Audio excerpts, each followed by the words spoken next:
Hello YouTube, this is Ti-Lite. Today we're doing a Battle Blades video between the Cold Steel Ti-Lite and the Protech, this is the Godfather. And these are both stiletto inspired blades.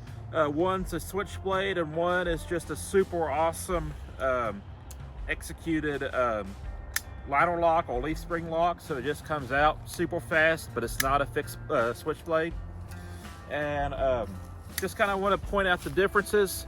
You got more belly on the Ti-Lite and you got more of a point on the Protech. And we want to test which one does cutting better. We're going to see which one thrusts a little bit better.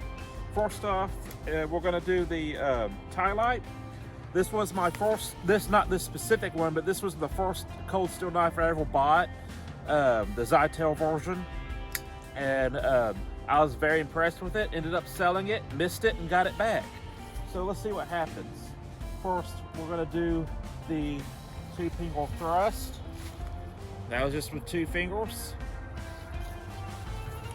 Now we're gonna do a slash.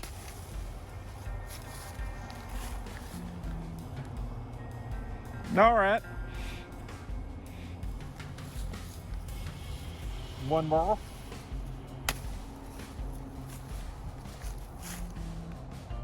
Yeah, so this knife is not the best cutter, but for the style of blade, it's an exceptional cutter. We found that with this knife that, you know, as opposed to something with a lot of belly or something, that this knife actually holds its own pretty well. And as you can see, it cut deeply, especially on that bottom cut. So let's see what the Protech does. Hello YouTube, this is Ti-Lite. And this is the Protech Godfather. First, we're going to do the patented 2-finger thrust. Not my ideal, but it goes in nice and easily. And then we're going to do a slash. So let's see what happens. Really didn't do too much. To be fair, this is a little bit higher on the pants, so I want to cut a little bit lower and see what happens.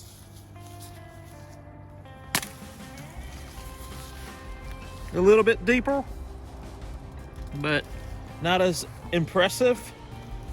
So that's that. Let's do some bamboo thrust test. Got the Ti-Lite and the Protech here, or the Cold Steel Ti-Lite and the Protech Godfather here. It's pretty obvious that these have wicked points and they might be point-oriented weapons. So I thought I'd do a bamboo thrust test. So let's see what happens. First with the Ti-Lite.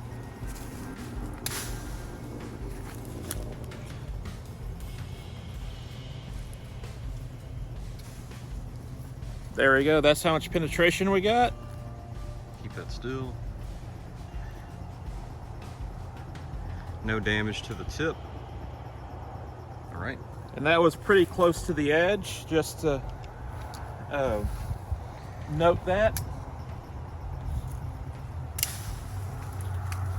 And this one was pretty close to the edge as well, so it's a pretty fair test. Let's see if I can pour that out.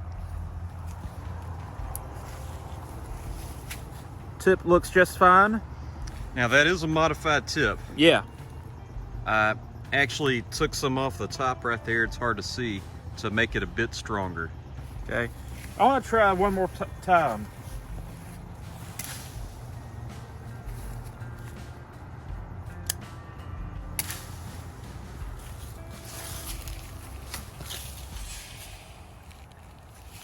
And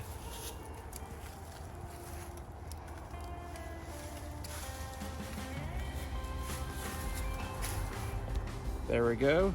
I'll hold that. This one went in a little bit deeper, but I got more of in the middle of the You'll hold both of them. yeah, more of in the middle of the bamboo shoot.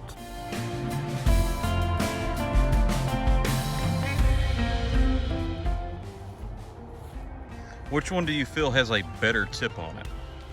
I feel that the Ti-Lite has a more robust tip, obviously. This one is a little bit more pokey, but something that I've noticed that The Protech is much smoother. So anytime I'm stabbing with it, I try to cap it with my pinky or my palm. This one has more of a traction plan, but if you stab with it and you have your thumb resting against that quillion, that can be uncomfortable. Which one do you think is a better knife overall? I would have to say the Ti-Lite, just because it seems to have better cutting ability. The Protech, to me, at least in this configuration with this handle and stuff, isn't the best tactical knife. You don't got a lot to hang on to as far as grip.